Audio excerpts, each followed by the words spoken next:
Thank you, Mheshimiwa Moses Kuria. No, Your Excellency, I have to defend myself. Because Moses Kuria insisted that I must appear in this function today.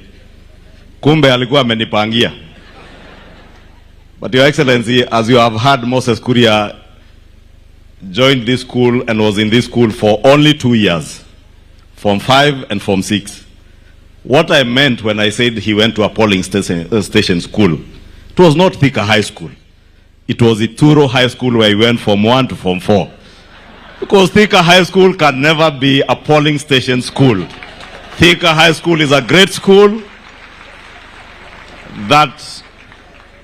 a great school which we share a very rich history. Those 70 years of Thika High School, Your Excellency, this school before finally settling down in Thika town, as you have heard from its history, began in Dogoto and was then Dogoto Boys.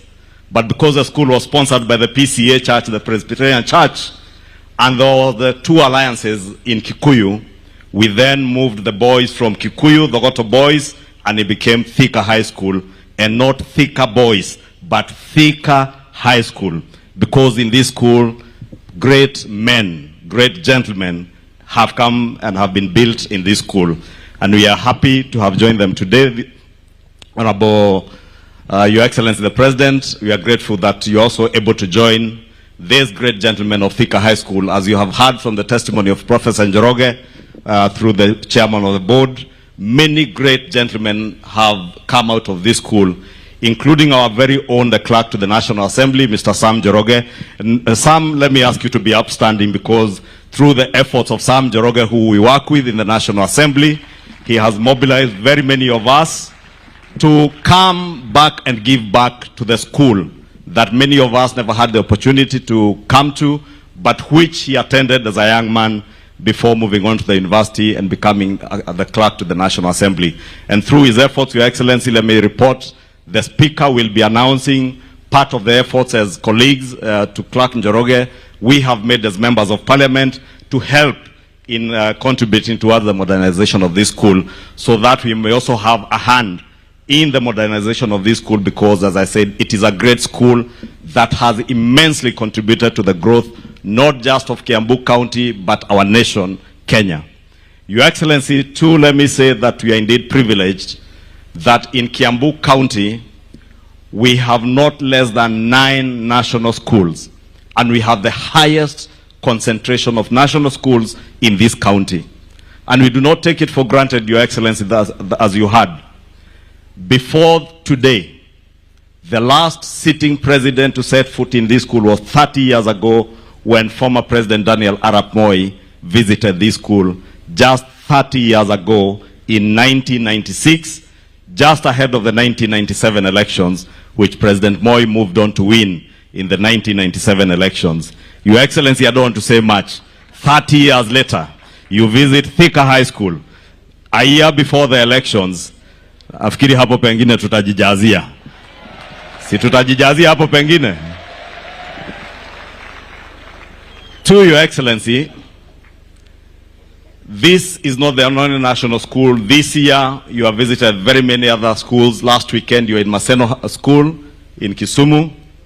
You have been to the Alliance, you have been to Limuru Girls, you have been to Miri Hill, you have been to Mangu High School, and we do not take it for granted that you have visited in 3 years of your presidency many of our national schools, not just in Kiambu County, but across the nation. And not just visiting, Your Excellency, but leaving a lasting legacy and an impactful visit to many of the schools that you have visited. We do not take it for granted that following your ascending to the office of president, many of our national schools have benefited from infrastructural development projects, and many schools in our country. Your Excellency, when I listened during the service as we sang the song Pressing On and Standing on Higher Ground, I said how we feel challenged, and I want to challenge Your Excellency to remain on that higher ground and stand on higher ground. There are words in that song that says that you will stand on higher ground. Those Satan's darts will be hurled at you. remain firm on that higher ground. Your Excellency, when you took over the reins of leadership of this country, our education sector was not on the verge of collapse. Our education sector had virtually collapsed. We were not certain what would happen with CBC. Many of our public universities were closing down. We were not certain whether the children who are in grade 9 would proceed to JSS in primary school or in high schools, Your Excellency. And through the presidential working party that you appointed within the first week of getting into office, we are able to stabilize our education sector, ensure that we transition from 844 to CBC and now to CBE in a very organized and clear manner, Your Excellency. That is not to say there are no challenges. But Your Excellency, standing on a higher ground, you have been able to resolve many of the challenges that bedevil our education sector, right from our primary schools, high schools, all the way to our tertiary and higher education institutions. It is no mean feat, Your Excellency, in about 2.5 years, to build 23,000 classrooms across all schools in our country, Your Excellency. It is no mean feat. We do not take it for granted, Your Excellency, that at a time when we knew JSS students were getting to their schools without laboratories, you have invested hundreds, actually billions of shillings in ensuring that we have classrooms, we have laboratories, we have dining halls, we have classrooms adequate to ensure that no child in Kenya is left behind.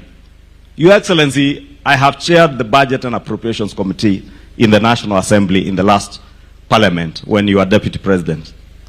And you know, Your Excellency, and the PS is here.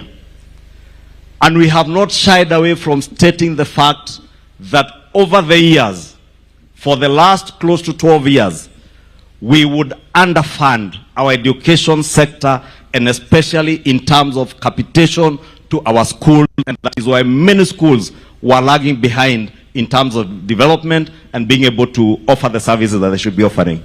But in the last 3 years, Your Excellency, through your focused effort and through your standing on higher ground, without listening to the noise, you have focused on the job, and today we can proudly say that at the time these children are opening school, every term, school capitation is in the bank accounts of schools to ensure that no child misses an opportunity to build their future. We must thank you, Your Excellency, and we do not take it for granted. I know many naysayers have said many things about your education sector. That is why I want to encourage you, Mr. President, from the words of that song, pressing on, keep pressing on, stand on that higher ground. Even as Satan's darts are hurled at you, remain focused on the transformation of our country, because you are securing the future of our nation through your massive investment in our education sector. I don't want to say anything more than that, Your Excellency. Today is a day to celebrate this school, celebrate those 70 years of blessings, blessings to many young men through this school, and also a blessing to these ones who are here with us today, who are looking up to you and up to us as their leaders to secure their future through investment in education. With those many remarks, Your Excellency, it is now my honor to invite our Speaker of the National Assembly, the very right Honorable Speaker Moses Masika Wetangula, to come make his remarks and welcome you. Thank you, Honorable Speaker. Karibu. Tumpigie makofi Speaker wetu.